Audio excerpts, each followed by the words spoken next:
The following is an independently produced community access program. The viewpoints expressed are those of the community access producer and do not reflect those of Shaw Cable Systems. The program is presented in response to CRTC policy guidelines regulating community programming.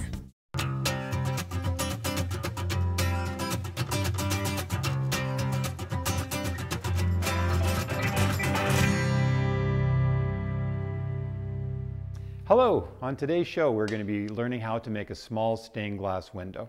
So what we're going to do, first of all, we're going to choose a project, we're going to choose some glass for the project, we're going to cut the glass for the project, I'm going to show you how to grind the edges so that they'll fit the pattern properly, and then we're going to wrap copper foil around the project. So that will take us pretty much the whole show today. I've decided to do this project here, which is a simple stained glass window, often done in beginner classes. It's got a limited number of pieces, and all the sizes and shapes are relatively easy for people to learn as a first project. So this is our goal. The first thing you need to do is to have a pattern. Now there are many, many books available with full-size stained glass patterns. As well, a lot of stained glass shops will sell individual patterns, so you don't have to be a free-form artist to work in stained glass. Although, by all means, if you can draw your own designs, you want to do that. As a caution, though, you should give some thought to learning what is possible to cut out of glass before you start doing your own designs, because there are limitations to what you can and can't do with cutting glass in different shapes. So what I'd like to point out with this particular pattern is the thickness of the lines. We take a fine-tipped Sharpie, and that is what we use to, first of all, we do it on a piece of graph paper. The graph paper is good because everything's going to come out square. And once we've got it done in pencil on graph paper, then what we do is we take the Sharpie and we go around and outline everything. It's important that you have a space of approximately a 32nd of an inch between each individual piece of glass. If you cut the glass too large, you're going to spend a lot of time grinding, which you will learn later is not something that you want to spend any more time than you have to. If you cut accurately, your grinding is much less and everything else moves along much more economically also. So we've got our pattern. The next thing is to choose glass. Now on this particular one, the artist decided to use all clear textures. And I think perhaps we can pick up a little of the iridescent film on a few of these pieces of glass. So the glass is all clear with different textures, and then the iridescence just adds a little bit on these two pieces here, adds a little bit of a oil on glass kind of a look, or oil on water kind of a look. I'm going to do it a little different today. I'm going to put a little bit of color into here. However, we're going to start off with glass bevels. And this is a 2-inch circular glass bevel. You can see that the edge is ground. If I move it around a bit, you can see how the light hits it in different ways. And there we go. And so this glass bevel is pre-done. You buy these already pre-done. They're made in large quantities in a factory. We buy them in boxes of 30. And so I have a choice here in this pattern. I can put 2 half circles, which is what we did in this particular one, or I could put a full bevel in there. So I would trace around the bevel. I don't want to trust that it's going to be exactly the right size. We always trace around each bevel. And also I've got some little 3/4 inch bevels here, and I'm going to use these instead of the 2 iridescent pieces there. So I've got 3 bevels to work with. I'm going to use some nice turquoise glass, a pale turquoise for some of the pieces. I'm going to use this white Baroque glass, which has some really nice character in it, for my central piece. And as well as a clear piece, which this is a really neat one. I like it. It kind of reminds me of caterpillar skin. I'm going to also use a darker turquoise. So I've got 2 different colors as well as the white, which to me is a neutral, and the clear glass. So what I'm going to do is I'm going to just demonstrate cutting some of these pieces using just a piece of regular window glass. And then we will proceed on to the grinding stage. So all of the glass that I chose, you can see right through it. So it's very simple to put the glass on top of the pattern. I don't have to make a pattern. Pardon me. Okay, this is the pattern I'm talking about, is my actual working pattern. In some cases, we'll cut a template out of a second pattern that we can place on top of the glass if we can't see through it. And that allows us to cut an opaque glass or a very dark glass. In this case, all the glass that I've chosen I can put on top of my pattern, and I can see through it quite readily. I'll just perhaps demonstrate that a little better. You can see if I hold it up here that it's quite easy to see through this clear glass, obviously, but also the turquoise glass that I've chosen. When I put that on top of the pattern, I can see through really easily. And this white one also, which I'm going to use for this long skinny piece, I can see through it very easily. Okay, so I've got my pattern. Remember from our cutting demonstration, we want to make sure that we're wearing either prescription glasses or safety glasses when we're cutting glass, because there are glass chips that will be created.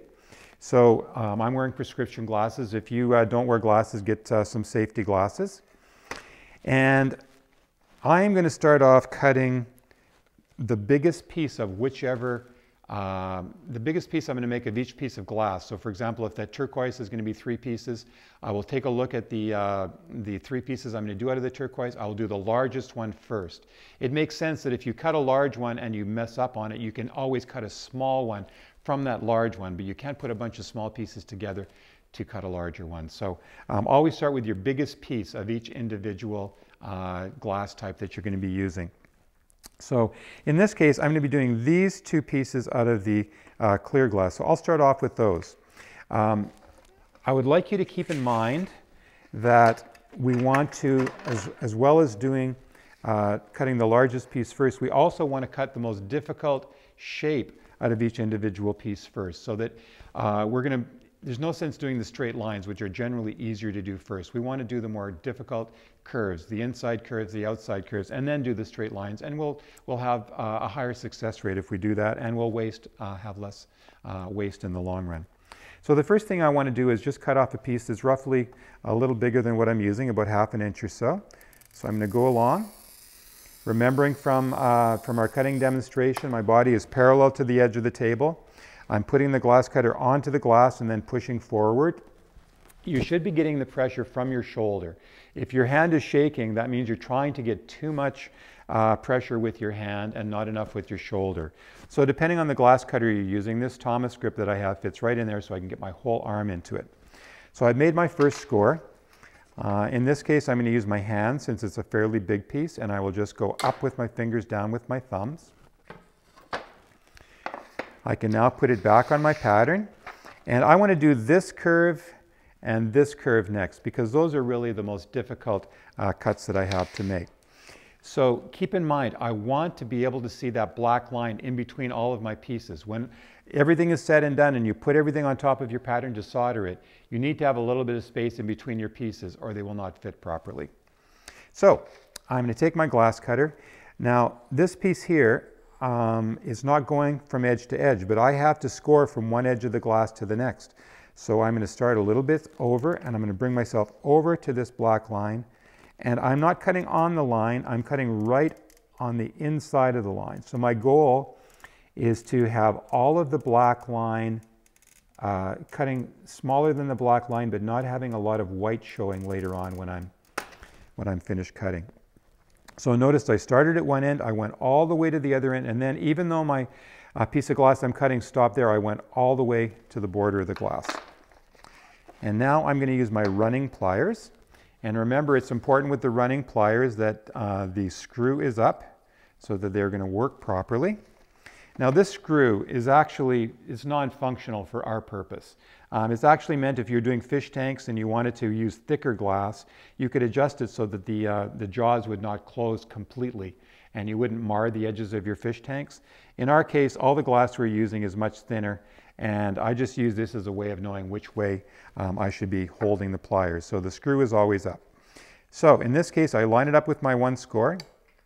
And as you can see, it has run from there to there. And now I'll flip it around and I'll see how far it'll run from this side. So in essence, it's run everywhere except this last inch. So I'm just now going to take my fingers and apply a little bit of pressure there. So running pliers on both ends, my hands for the last one. So now I carefully line it back up on my pattern. It's really important that as we go and cut the different sides of this piece of glass, that it's always lined up properly, because I can cut each side perfectly, but if I don't align it, it will not be a good cut later on or a good fit later on. So now I want to do this little half circle cut here. In this case, it's more like 1/8 of a circle that I'm cutting out of it. To do that, I line this up as well as I can. And now what I'm going to do is I'm going to go from this point to that point. So I'm going to go straight across, first of all. And I'm going to leave this on the pattern. I'm going to make one more score now, which is going to actually be the one that I want to end up with. So I go and I'm just on the inside of that line again. And I'm just going from this point to the next point. So again, I pick up the glass. I will use my running pliers, and it's a straight line, so it broke no problem. Now I take the Grosier pliers, and remember the Grosier pliers, the flat side is on the top, the curve is at the bottom. I'm going to start from one side and apply pressure. And I'm doing this so that it went halfway. So again, I didn't necessarily want to go the whole distance, because once glass picks up speed, it can very easily just straighten itself out. I like to think of glass as being a very lazy material, and it will take the fastest way to the edge of the glass as possible. So it's going to want to straighten itself out and go to the edge. So I have to coerce it to get it to take a curve like this. So the first part I got started. Now I'm going to go back and I'm going to apply pressure to the other side and continue on with that break. So rather than going straight to this, though, I found by going straight across, I removed most of the excess glass. So my success rate is generally going to be higher if I do that. So now I have two sides I have to be careful of and make sure they're lined up properly. So that's looking good. Now I will go and do the straight lines. Again, I'm listening for that score. If it's too heavy or too light, it's not going to do what I want it to as frequently as I would like it to. So, and also notice I did one score and I left the glass on the pattern. I did my second score, but I did not go over that score line. There's three things that you can do, or a number of things you can do to dull the head on your glass cutter. The first one is to go over score lines twice. If you go over score lines twice, what you're doing is you are going to be putting excess stress on the glass cutter. It will not last as long. The second thing is don't drop it on a hard surface. So if you have a cement floor underneath your or beside your work table, you should probably put a carpet or something there. So if you do accidentally drop it, it's not going to hit the concrete. And the third thing is don't lend it to anybody, because if you lend it to somebody, they're going to do one of those first two things, and your cutter is going to be dull by the time you get it back. So now I just pick it up and I'm going to break these in the same order that I scored them. And these running pliers, as you can see, they work fantastic. And you get a lot less cuts on your fingers. I mean, working with glass, I'm constantly getting little cuts, but I seldom, if ever, get a serious cut. And using the running pliers really helps quite a bit. So my goal was to have all of the black lines showing around this piece, but not a lot of white. And when I look down on this straight down, I can see that I have accomplished that. So I feel really good about that. So what I want to do now is I'm going to cut this next piece, which is right beside it, which has curves on two sides. So that'll just be another little exercise. It'll give us a good idea of how to approach cutting these pieces. Keep in mind that I always like to move my pattern so that I'm always cutting roughly in a 45-degree angle. Rather than trying to cut off in different directions where often I'll feel awkward, I keep moving my pattern so that I'm going to be in a 45-degree angle. Now if I was trying to economize on glass, what I would do is I would move this to the corner and I would use these two straight lines, which are actually straight, for exercise purposes. I would say, you want to get as much practice as you can. So I would encourage people to only use one edge of the glass while you're practicing. But in reality, once you've developed your skills, you will try and use as many common lines as you can. So what I'm going to do now is I'm going to do this line here first. And the reason for that is it's got actually two wows in it, whereas this one only has one wow. So my success rate, I want to make sure that I do this one and get this one cut out properly before I move on to the rest one, the other cuts, because I just don't want to waste my time and leaving the last one till the end and then having this one straighten itself out. So again, I start on the edge of the glass, go slightly forward before I start applying pressure. And notice that I kind of move my body around a little bit. A lot of people mention when they're using these cutters that there's a swivel to the head. And that is absolutely true, but the swivel will follow wherever your hand goes. You do not have to control that swivel. You just have, you know, as you can see, there's a bit of movement to this. It just follows wherever my hand goes. That is not a concern. Okay, so again, I've got my score. I'm going to start from one end and see how far it goes. In this case, it went from here to here. Now I'll flip it around to the other side. And because this has the double wow, I've got the one score coming here, the other score coming here, and now I'm going to have to use my hands to finish it off. There are some different kinds of tools you can get that will go in and put pressure further along the score line. But I mean, you got your hands attached to your arms, you may as well use them. So between the running plier and my hands, I could very easily break this. So now I put it back on my pattern. And that was my most challenging side to cut, and I did that successfully, so I can pat myself on the back and move on to the next one. The next one is this side here. So this one, again, I'm going to have to run up onto my piece of glass because it doesn't come right to the edge. So I'm coming up, coming onto the glass, following my score from one side to the next. Taking my time. Notice I'm not rushing. I could go faster if I wish, but on the other hand, there's no value. Accuracy is the most important thing. There's no sense in rushing through, cutting the piece too small, in which case you're going to have a wider line when you start to put your copper foil and your solder onto the piece. Or if you cut it too big, you just spend a lot more time grinding. So I'm definitely going to find that I'm going to have to use the running pliers from both sides. So again, it ran to there. Flip it around to this side and it'll probably connect up. Yeah, so it connected up now. No problem at all. So again, I put it down onto my pattern. Make sure that I line it up as accurately as possible. And now I'm going to make this score here. So I again just move it to roughly 45-degree angle. And make this score. Break it. Move my pattern around so that again I'm cutting at a 45-degree angle.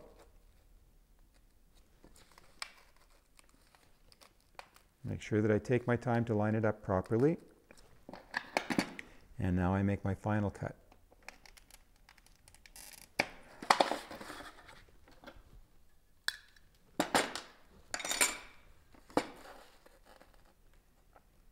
So that is how I'm going to proceed with cutting all the rest of the pieces. I will be cutting the largest piece of each color first, the most difficult side of whichever piece I'm cutting first.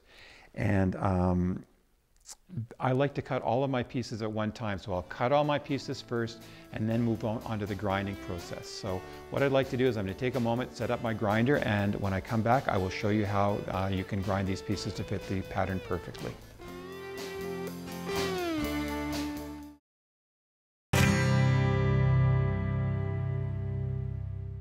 Okay, the best invention that we've had in the stained glass industry in the last 100 years is the glass grinder.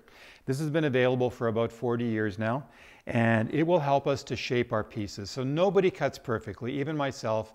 There are always little adjustments you have to make on each individual piece of glass. So this tool will do it for us. There's a face shield so we don't get glass powder coming up to our face, and there is a surround that I normally put around, but then you wouldn't see what I was doing. So we're going to forget about that today. But keep in mind the glass powder is not something you want to be breathing in. So whenever you clean up with a glass grinder, you always keep it wet. Take a Windex container, get the powder wet, and clean it up with a paper towel and throw it in the garbage. So what I've done here is I've taken my piece, I put it on here, and to be honest with you, I cut it really well, so there's not a lot of grinding to be done. However, what you do is you take a black felt pen and you will mark where you need to remove excess glass. So I'll just mark there and I'll say mark over here. Having done that, I can then see where I need to work. I will go around the whole piece once though, just to get off the sharp edges. So this grinder is about 25 years old. Once you have a good grinder, it'll last a long time. So I put the glass right on the work surface. Very important to remember, you cannot cut yourself with these tools. It's not like a saw or a bandsaw or a router or anything like that. It has industrial diamonds on it. You can do your nails on it. If you wish, you can use it to shape your nails, but it will not cut your skin. So that's not an issue. So what I do is I'll go around first just once. While I'm doing this, note that I'm putting even pressure on it. I don't want it to be bouncing. If I go too lightly, it just bounces around. So what I want to do is put down even pressure. And I round off the edges very slightly, not dramatically, but just enough so that they're not going to be too sharp. So now I can go back to the areas that I wanted to remove more glass, and I apply more pressure. Now the way this tool works is water is a lubricant, and so water is poured over the sponge and into this reservoir here. The water will make sure that the powder from the glass ends up down as much as possible down in the reservoir here, and as well it lubricates it so your glass doesn't crack because it overheats.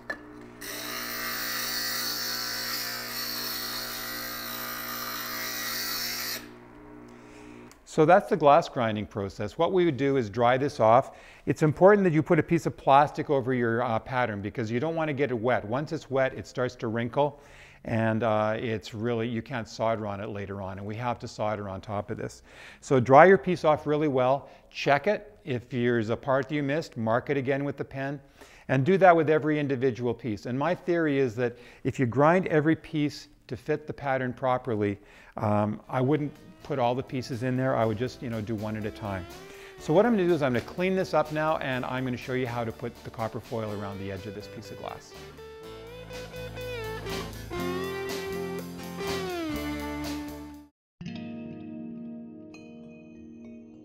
Mosaics have been around for hundreds, literally thousands of years. They were used in floors in Pompeii. A lot of the old Greek ruins and Roman ruins have got mosaics in the floors and in the walls for decoration. Ravenna is a fantastic treasure trove of mosaics. These are some of the churches that you can see in Ravenna. This particular church, the walls were totally covered in mosaics. I mean, literally 40 feet high, hundreds of feet long, many, many small pieces. Again, these pieces are probably quarter of an inch to half an inch square. The glass is very thick.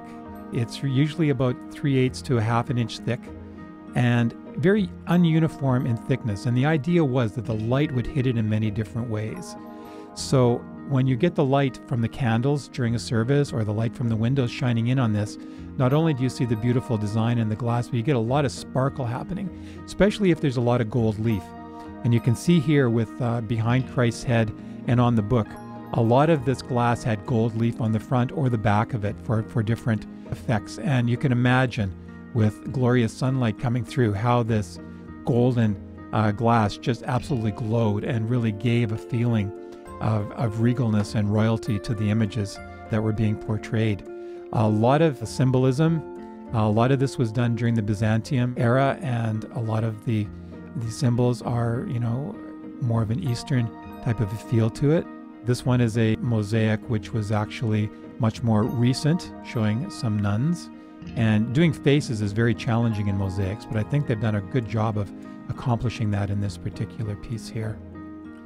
Now this is how we've used some mosaics ourselves in the last number of years. On the outside of our studio, we put these mosaics on top of all of our windows. And also on the side of our building, we have these large mosaics that are just all kinds of wildflowers that were native to Manitoba. This is a wonderful piece that Matthew McMillan made that was a fountain. You can see the water coming out of the mouth. This is a mask that was made by Lois Lowen. Her idea with that bottom part is that you could have smoke coming through that, and she actually had that accomplished in a number of situations.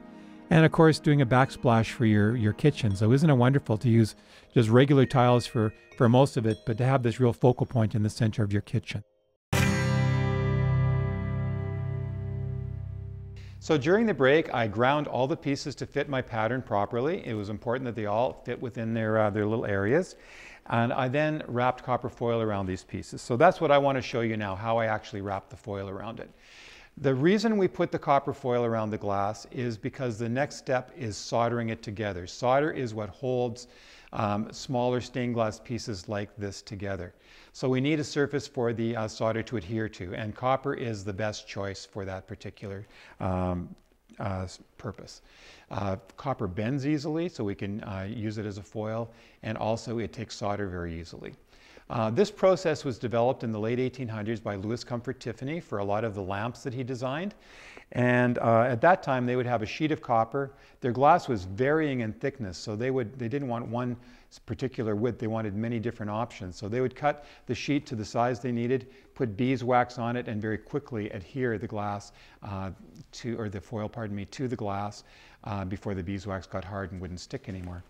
We are very fortunate now, though. We have copper foil that comes in a nice coil. It comes in specific sizes. We can get as narrow as 1/8 of an inch, as wide as 1/2 an inch. So lots of opportunity for different thicknesses of glass and different overlay opportunities. It also comes in 3 different glue backings. So it's always copper foil, but it can have a black back like this foil that I'm going to use now. Later on when we're doing the soldering, I will show you how we're going to color the solder afterwards. So solder is always silver. If you want to leave the solder silver and you can see through the glass, we have a silver solder or a silver foil, silver-backed foil that you can use. I always put black patina on my pieces, so I use this black-backed foil so that if you can see through the glass, the black patina and the foil that you can see the back of all matches. And if you want to leave it copper, then there is a clear adhesive you can use to put on the glass so you can see through. So, foiling is a very simple process, but it is often done poorly. You need to take time and you need to be accurate.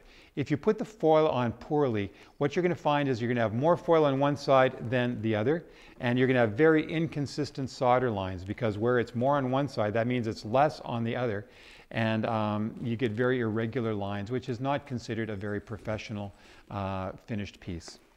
So I am right-handed. I hold the glass in my right hand, the foil in my left hand, and I'm going to start 1/4 of an inch around one side. So what I have done here is I have an equal amount of foil on each side of the glass. And as I'm applying it, I'm only going 1 inch at a time. And I go 1 inch and I push it down, and then every once in a while I just go back and push it down a little more firmly. So again, I'm going 1 inch at a time. If I don't like it, I can pull it back and do it again. I've washed all these pieces of glass so that there's no residue of glass, there's no powder on there. And so you can do it at least twice. So 1 inch, push it down, continue all the way around. Some of these bigger pieces you have to keep adjusting your hold on the glass. It's very important, though, that you don't try and do this whole length. You know, if I try and do all this in one swoop, I'm definitely going to have issues with it going on evenly. So 1 inch at a time. So now I'm going to go over where I started. So I've got that 1/4 inch minimum overlap. I'm going right to the corner, and this is thin enough you can just rip it. You don't need to use a knife or scissors or anything. I then take my hands and I'm pushing this way. So although I'm sliding along, all of my pressure is going towards the center of the piece of glass.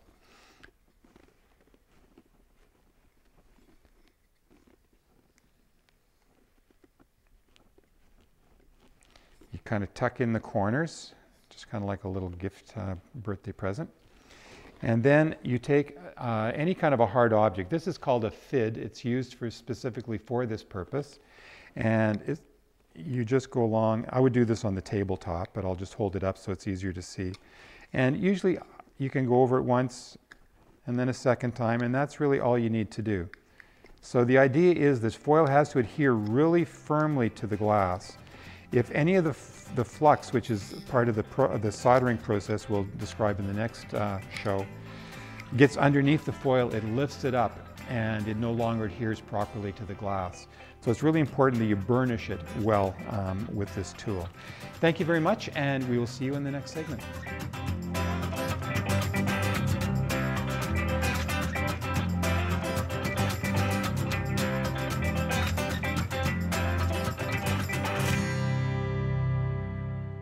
The proceeding was an independently produced community access program. The viewpoints expressed are those of the community access producer and do not reflect those of Shaw Cable Systems.